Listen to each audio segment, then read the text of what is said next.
Hello friends, నమస్తే. ఈరోజు video వచ్చేసి వెజిటేబుల్తో ఉప్మా చేస్తున్నానండి.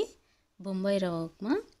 ఇలా వెజిటేబుల్తో చేయడం వల్ల పిల్లలు ఎంతో ఇష్టంగా తింటారు. అలాగే షుగర్ పేషెంట్స్, అలాగే ప్రెగ్నెంట్ లేడీస్ కూడా బ్రేక్ఫాస్ట్ గాను, అలాగే ఈవినింగ్ టైంలో స్నాక్స్ గాను ఇలా 10 నిమిషాల్లో ఎంతో హెల్దీ అయిన ఉప్మా చేసుకోవడం కోసం ఇక్కడ నేను మా ఇంట్లో ఉన్న కూరగాయలను అయితే యూజ్ చేస్తున్నానండి.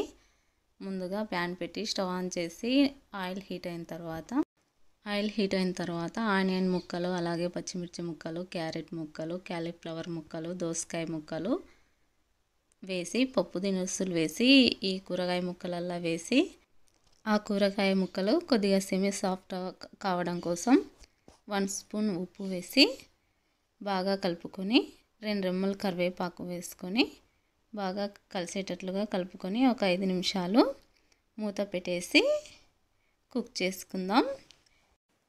ఎంతో రుచిగా ఉండే ఈ బొంబాయి రవ్వ ఉప్మా చాలా టేస్టీగాను ఉంటుందండి. నేను ఇక్కడ ఉప్మా కోసం వాడిన రవ్వ బొంబాయి రవ్వ అండి. ఈ రవ్వకు నేను 1 గ్లాసు ఉప్మా రవ్వకు 5 గ్లాసుల చొప్పున నీళ్లు వేసుకున్నాను. 5 గ్లాసుల వాటర్ వేసుకోవడం వల్ల చాలా పర్ఫెక్ట్గా ఉప్మా అయితే కుదురుతుందండి. నీళ్ళు అయితే చక్కగా మరిగిపోయాయండి.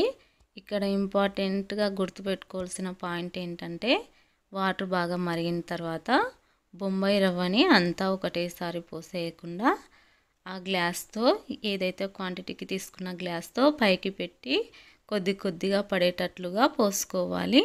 అలాగైతే ఉప్మా గడ్డ కట్టకుండా చక్కగా కుదురుతుంది. నాకైతే అలా చేసుకున్న తర్వాత ఒక 5 నిమిషాలు మగ్గించుకోవాలి. నాకైతే చక్కగా రెడీ అయిపోయింది. చూడండి ఫ్రెండ్స్, నేను మా పిల్లల కోసం అయితే అరిటాకు మీద వేసుకొని తినిపిస్తాను.